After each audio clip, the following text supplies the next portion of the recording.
오늘 49절 말씀 보니 본토인에게나 너희 중에 거류하는 이방인에게 이 법이 동일하니라 이렇게 말씀하고 있는데요. 한번 고백할까요? 동일한 하나님의 법. 동일한 하나님의 법. 동일한 하나님의 법은 다른 말로 표현하면 하나님의 복음의 보편성, 따라서 복음의 보편성, 복음의 보편성이라는 의미가 있는데요. 우리가 왜 그러잖아요. 그것은 우리에게는 해당한데, 우리한테는 해당한데 이런 이야기를 하는 경우가 있죠. 법이라는 것은 있는 자나 없는 자나 모두가 다 동일하게 적용이 되어야 되죠. 흔히 요즘 많이 사용하는 말 중에서 유전무죄, 무전유죄 이런 이야기 하죠. 있는 사람한테는 법이 좀 관대하고 없는 사람에는 법이 철저하다 이런 의미로도 우리가 이해할 수가 있는데 실제적으로 세상을 살아가다 보면 그런 경우가 왕왕 있죠. 오늘 유월절 규례에 대한 보충적인 그런 설명을 하고 있는 내용입니다. 여호와께서 모세와 아론에게 이르시되 유월절 규례는 이러하니라. 그러면서 유월절 음식을 먹는 그런 내용에 대하여서 보충적으로 설명을 하고 있습니다. 우리가 앞에 있는 단락에서는 이스라엘 백성들이 고센 땅에서 자기 가족들 그리고 한 집 건너서 이웃에 있는 가족들과 어린 양 한 마리를 취하게 되는데 보통 어린 양 한 마리에서 나올 수 있는 고기를 약 10명 정도의 가족이 나눠 먹을 수 있다라고 그랬죠. 그 어린 양 한 마리, 이 어린 양 한 마리의 고기를 통하여서 한 집안의 어린 자녀나 나이 든 노인이나 할 것 없이 모두가 다 고기를 먹기 위해서는 이처럼 일련된 어린 양이나 염소 고기가 부드럽기 때문에 다 같이 먹을 수가 있다라고 가족 중심적인 그런 먹는 방법을 말씀하셨다면 오늘 본문은 어때요? 비록 내 식구는 아니지만 이방인이나 그 다음에 돈으로 산 종이나 거류민이나 타국 품꾼에 대한 규례를 말씀하고 있습니다. 이들은 원래 먹지 못하도록 되어 있다라고 45절은 말씀하죠. 거류인과 타국 품꾼은 먹지 못하리라. 그러면서 그 앞에 이방 사람들은 먹지 못할 것이나 이처럼 원래는 먹지 못한다. 그런데 먹을 수 있는 길이 있다. 먹을 수 있는 방법이 있다. 그것은 어떻게 하면 된다? 할례를 받으면 된다라는 얘기입니다. 할례를 받으면 먹는데 참여할 수 있다라고 얘기합니다. 그러면서 먹기는 먹되 어디서 먹냐? 한 집에서 먹으라. 한 집에서. 제가 만일 어떤 종을 거느리고 있다. 너는 종이니까 저 집 밖으로 나가서 먹어. 이러지 않는다는 얘기입니다. 같은 집에서 먹으라. 이런 의미는 할례를 행하게 되면 같은 식구 취급을 해주라라는 의미가 있는 거죠. 이것은 마치 할례라는 것은 신약의 세례와 같은 의미가 있죠. 그래서 할례를 통하여서 내가 하나님의 선택한 백성입니다 라는 의미가 있는 건데요. 하나님이 아브라함과 언약을 맺으실 때에 요구하셨던 내용 중에 한 가지가 할례를 행하라 라는 것이었죠. 그래서 하나님이 모세를 애굽 땅으로 보내실 때에도 하나님은 이미 모세가 할례를 행하였기 때문에 모세를 보낼 때에 모세와 아론을 보내기를 원하셨는데 모세의 장인이 모세의 부인과 두 아들을 같이 보내죠. 그런데 그 가운데 둘째 아들인 엘레아살이 할례를 행하지 않음으로 말미암아 그것 때문에 하나님께서 모세를 죽이려 하는 그런 일이 발생하죠. 그걸로 말미암아서 잽싸게 모세의 부인이 자기 아들을 할례를 행하는 그런 일이 이제 발생하게 되어지는데 그처럼 할례라는 것은 오늘날 세례에 해당되는데 내가 세례를 받았다라는 것은 내가 예수님의 사람이다. 하나님의 사람이다. 교회 공동체 일원이다라는 것을 외적으로 표현하는 것이죠. 세례, 그야말로 씻는다. 씻어서 예를 갖춘다라는 의미죠. 이것은 뭐겠습니까? 내가 죄와 허물로 죽었던 나를 예수님의 보혈로 살리신 것에 대한 감사. 그래서 이제 나는 예수님의 사람입니다. 그래서 이제 나는 예수님 안에 있습니다. 예수님이 내 안에 있습니다. 이거 거룩한 연합을 상징하게 되죠. 그래서 주님이 내 안에, 내가 주님 안에 있음을 믿음으로 고백하며 외적으로 이처럼 표현하는 의식을 우리가 세례라고 표현을 합니다. 할례도 마찬가지라는 얘기죠.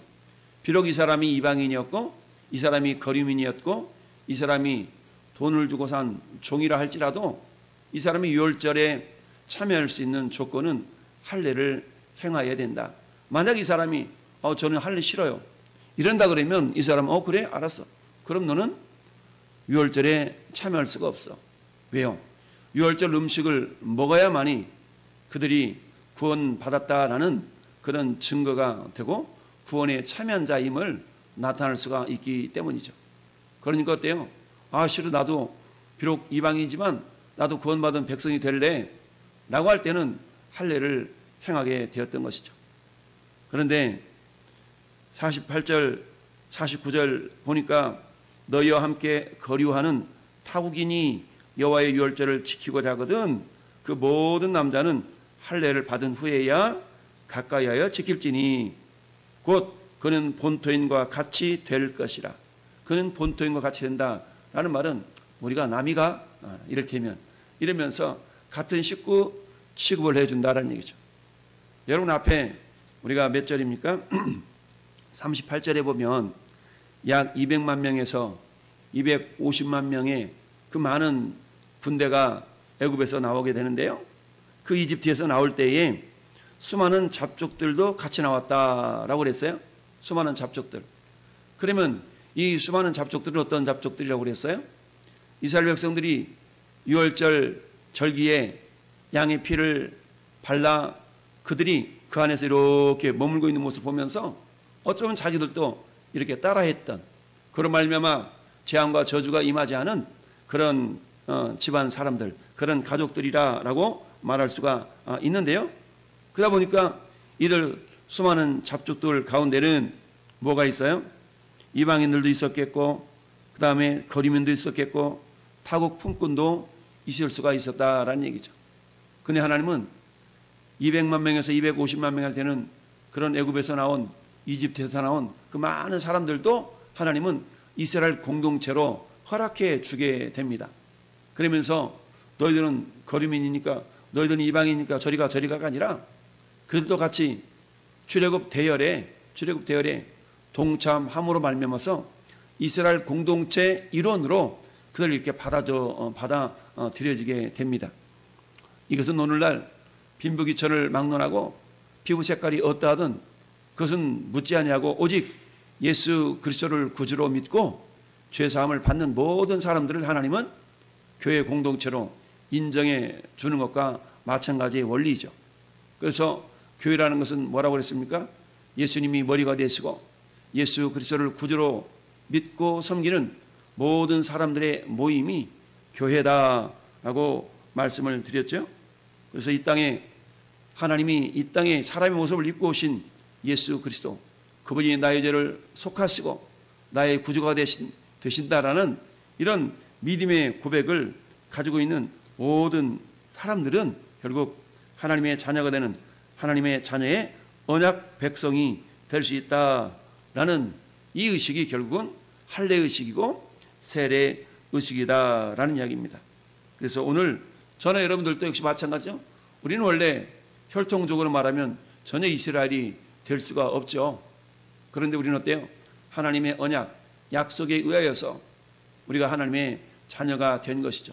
그 약속은 뭡니까?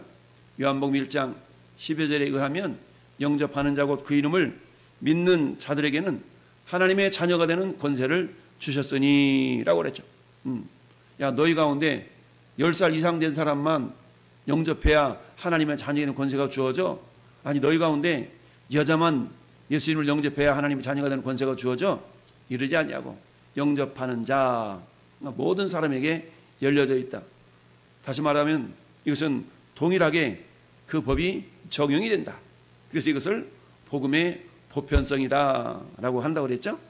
그래서 하나님의 세상을 이처럼 사랑하사 독생자를 주셨으니 이는 누구든지 그를 믿는 자마다, 그렇죠? 믿는 자마다, 이것은 예외가 없다는 얘기죠. 믿는 자마다 영생을 얻게 하려 하심이라. 하나님의 자녀가 되어지는 그 놀라운 은혜가 결국 예수님 그 한 분을 영접하는 것으로 충분하다라는 이야기입니다.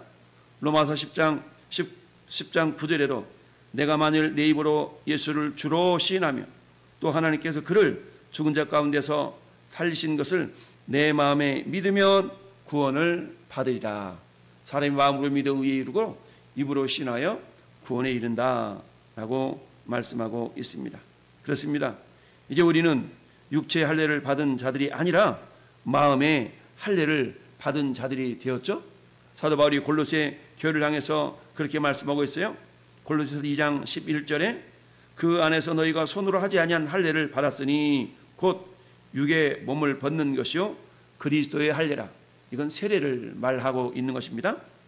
너희가 세례로 그리스도와 함께 장사되고 또 죽은 자들 가운데서 그를 일으키신 하나님의 역사를 믿음으로 말미암아 그와 함께 그 안에서 일으킴을 받았느니라 라고 말씀하고 있습니다.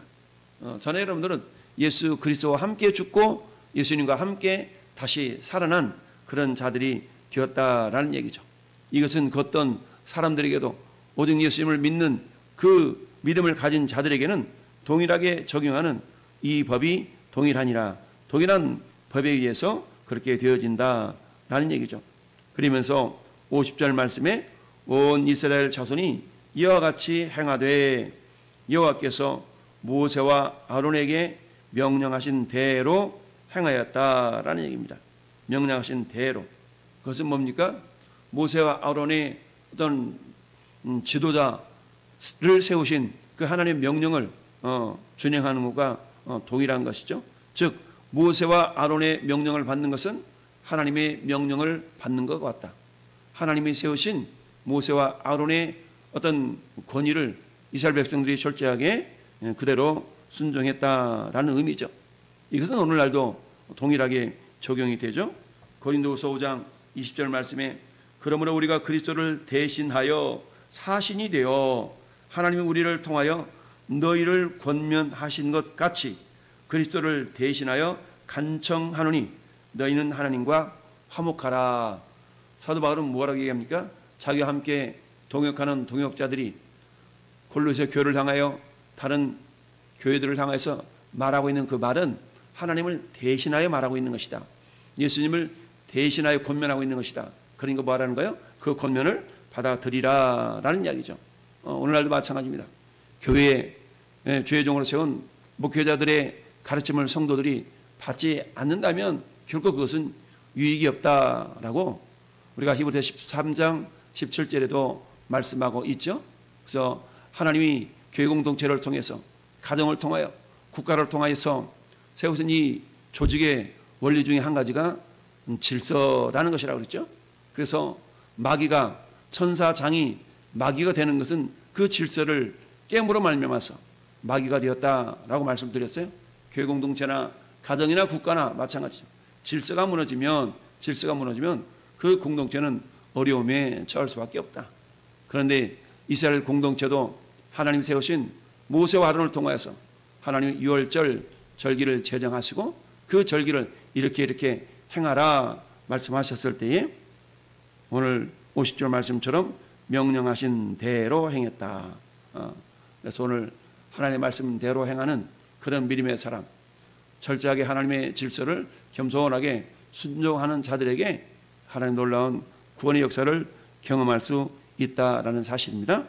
사랑하는 성도 여러분, 오늘 한 날도 우리 하나님께서 우리에게 주신 생명의 기회들을 우리가 기억하면서 마치 이방인과 그야말로 종들과 거리민 품꾼들이라 할지라도 그들이 할례를 통하여서 이스라엘 공동체 안으로 들어올 수 있도록 하나님이 역사하셨던 것처럼 오늘 저와 여러분들은 먼저 예수를 믿고 하나님의 자녀 영적인 이스라엘 아브라함의 믿음으로 말미암는 자들은 아브라함의 자손인 줄 알지어다라는 갈라디아서 3장 7절의 말씀처럼 오늘 하루도 하나님은 저와 여러분 통하여서 또 다른 영적인 가족을 이렇게 만들어 가라라는 것이 결국 교회 공동체의 존재의 목적 중에 한 가지다라고 말씀드렸습니다.